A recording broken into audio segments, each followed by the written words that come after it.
Фирузая Тагаймурод, 24.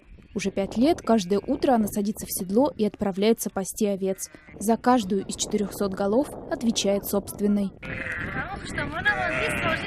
Получаем зарплату по 400 самани. У нас почти 200 голов скота кооператива и 200 голов личного скота. Сейчас на Алимтое весна. Через месяц весна начнется на Шура-Абоде. Так мы кочуем до Дарвоза, а осенью вновь возвращаемся в Алимтой.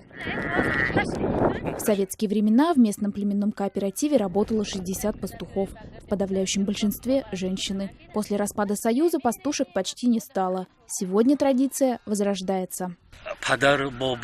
В нашей семье все пастухи из поколения в поколение. Эти девушки родились и выросли в этой атмосфере.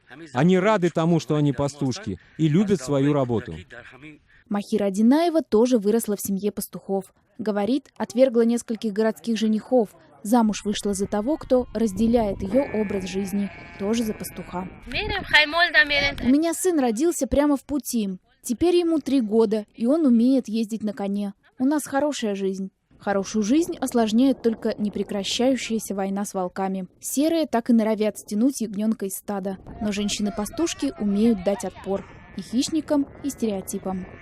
Дарья Соловьева, Рахмуджон Рахматзада. Настоящее время. Азия.